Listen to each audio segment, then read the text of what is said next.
resort because all of the houses that you can see here were truly studied. So what they did, they put markings to every parts of the houses, and then they took photos for documentation and reference, and then after that, they carefully dismantled the houses piece by piece, plank by plank, column by column. And then after that, they transferred the parts of the houses here and rebuilt it here based on its original structures and designs.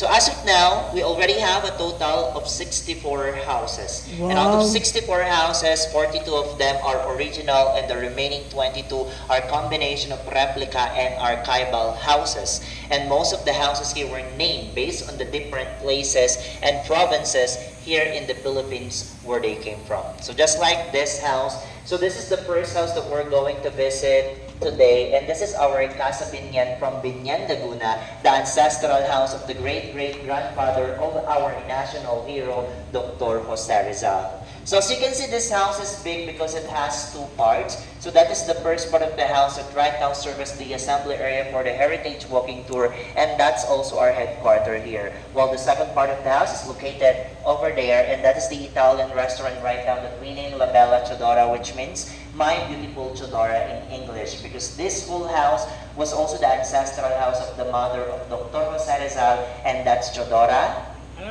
Alonso. That's correct. Okay? So, the first part of the house was built in the year 1700s under the ownership of Don Gregorio Alonso. So the second person who owned the house was his son, Cipriano Alonso. And the third generation who owned the house was Don Lorenzo Alberto Alonso, who had two wives before. So his first wife was named Paula Florentino, wherein they had one son named Jose Alberto Alonso, who became the representative of the Philippines in Spain. So in our time today, that's the job of the ambassador of the Philippines. And the second wife of Don Lorenzo during that time was named Brigida de Quintos, wherein one of their children was Chodora Alonso, the mother of Dr. Jose Rizal. Now, let's go back to the first son in the first family of Don Lorenzo, and that's Jose Alberto Alonso. He's actually the fourth generation who owned this whole house, and during that time, he was married to Chodora Formoso. And while Jose Alberto was away because of his responsibility as the representative of the Philippines in Spain, during that time, his wife, Chodora Formoso, developed an illicit affair with the captain of the civil guards. And when Jose Alberto Alonso found out the relationship between his wife and the captains, what he did, he imprisoned her in one of the rooms in this house.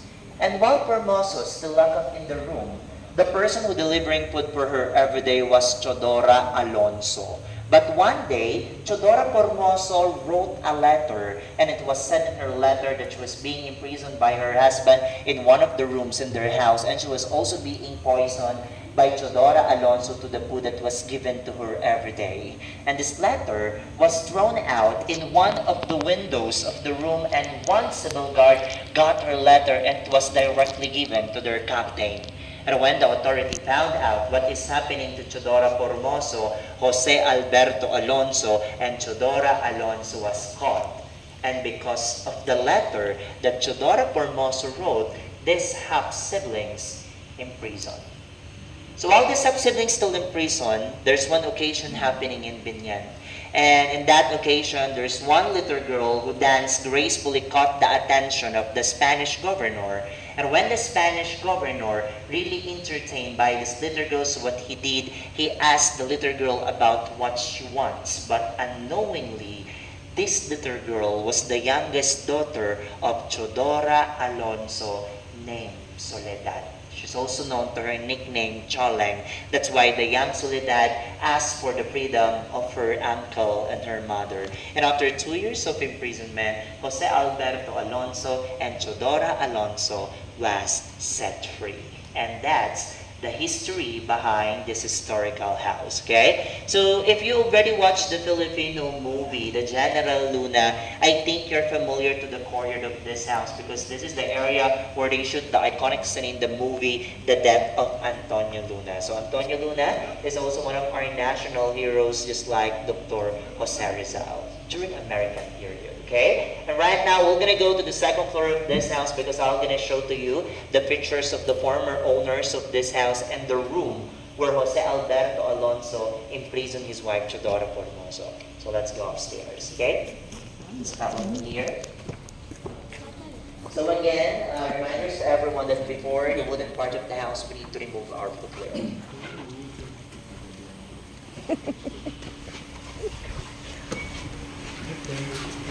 Okay, be careful, especially for those wearing socks, because the stairs and the floor of this house is a little bit slippery.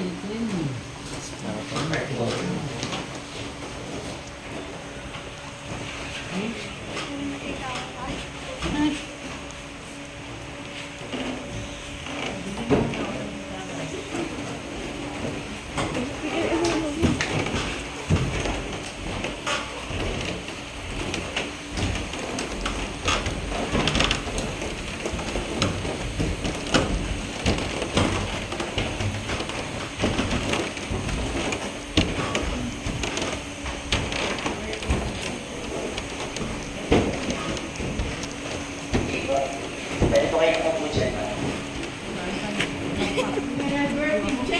Yeah.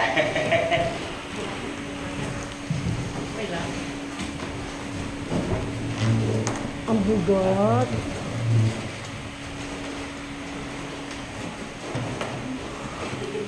Okay, so let's continue the tour. So, by the way, this house was not original anymore. Okay, why? Because the original parts of this house range to 1 to 5% only. So, meaning to say, most of the parts of this house are just fabricated and included to 5% original parts of the house. The stairs that we use up, going here to the second floor of this house, and the ceiling that you can see here. So, they are still original. Okay, so this part of the house before, we usually call this comedor. You still familiar with the word comedor?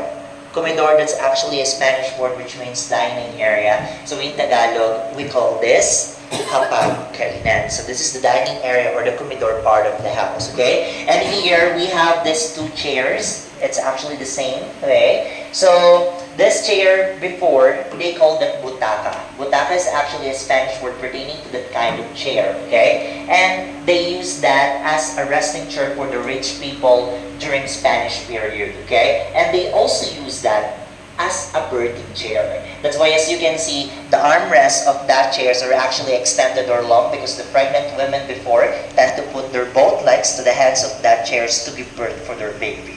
Okay, so they said that for you to be able to easily remember the name of that chair, remember the Tagalog word bukaka. In English, that spread your legs. Okay, it sounds like butaka. Okay, so anyone who would like to demonstrate? I'm just kidding. So right now, we're gonna proceed here to the living room of this house because I'm gonna show to you the pictures of the former owners of the house. Let's go.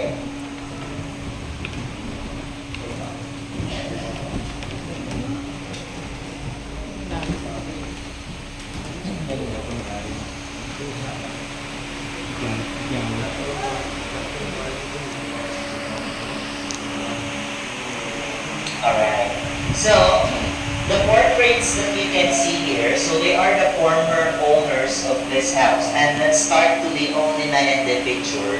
So he's Jose Alberto Alonso. He's actually the fourth generation who owned this whole house. And he's also the favorite uncle of our national hero, Dr. Jose Rizal, who taught him the sports fencing.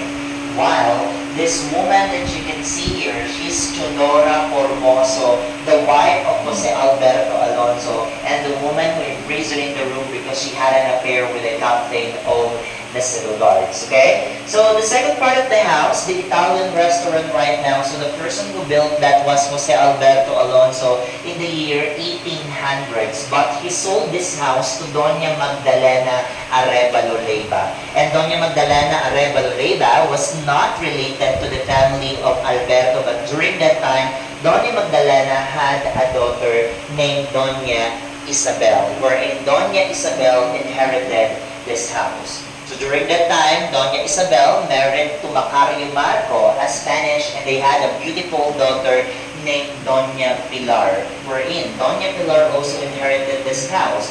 But unexpectedly, that time, Doña Pilar married to Zoilo Alberto Alonso. So if you are familiar to the surname Alberto and Alonso, that's also the surname of Jose Alberto Alonso. Why? Because Zoilo Alberto Alonso, the husband of Doña Pilar, was actually the nephew of Jose Alberto Alonso. That's why the ownership of this house went back to the family of Alberto. That's why in Piña Laguna, the people there call this house the Alberto's Mansion or the Alberto's house. Okay? And the amazing part of it, these two paintings that you can see here are still original from this house, and the two paintings here are just the replica or the reproduction. Okay? And right now, I'm gonna show to you the room where Jose Alberto Alonso imprisoned his wife, Chodora Formoso. So are you ready to meet her? Yes. She's actually waiting inside the room. Let's go. Napakahawig nga po, no?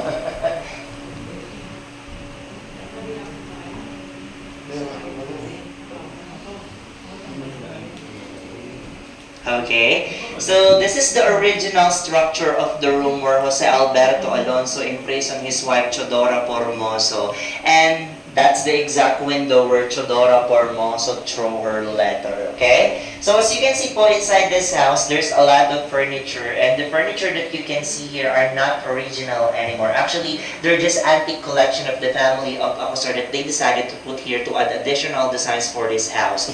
And it is also included to 5% original parts of the house is the wall that you can see over there. Same with the doors of this room. So they are still original. Okay? And before I give you a time to explore this house, I want to share to you, or I want to show to you first the special feature of this house, which is the narrow passageway that you can see behind you on that corner. So before, that narrow passageway, they call that bulada.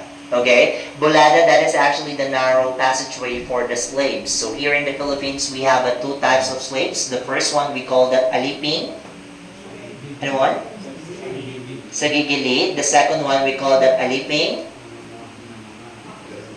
namamahay. Okay? So again, we have two types of slaves, alipin sa gigilid and alipin namamahay. So alipin sa gigilid, this is a type of slaves that serves on the corner, on the sides of the houses. Why we call them alipin sa gigilid, from the Tagalog word gilid, which means corner or side. So meaning to say, they're only using that narrow passageway to serve their masters before. While the alipin namamahay, this is a type of slaves that serves inside the house. Why we call them alipin namamahay, from the Tagalog word namamahay, which means in the house or inside the house. Okay? So I'm gonna give you 3 to 5 minutes to explore this house, and then after that, we're gonna move to our next house. So our next house will be the Casa Quiapo from Quiapo, Manila, and that is the first building of the University of the Philippines School of Fine Arts. So for now, take your time.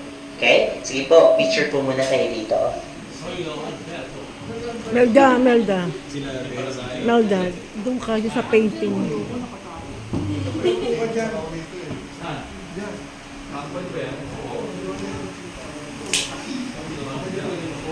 Paano nga?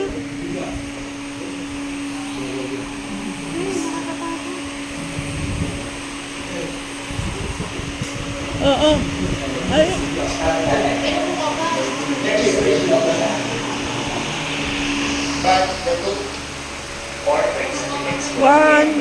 One, two, three. These portraits were painted, if I'm not mistaken, December 30, 1926. So it's almost 100 years old. Yes, po, babae.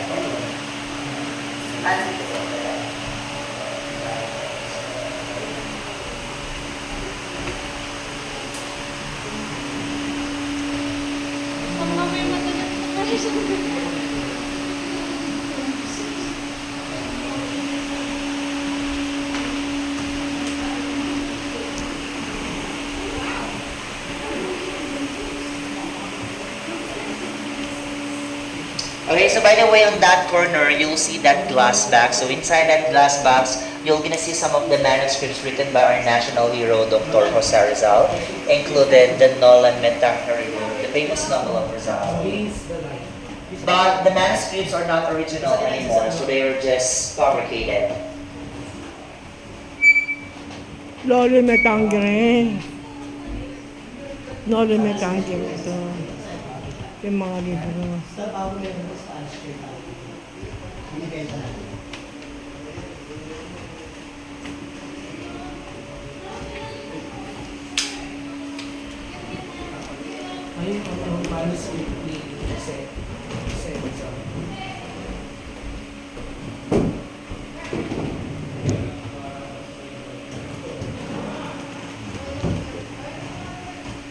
Tapos na. Okay, so let's go downstairs. We're gonna go to our next house, the Casa Quiapo from Quiapo, Manila.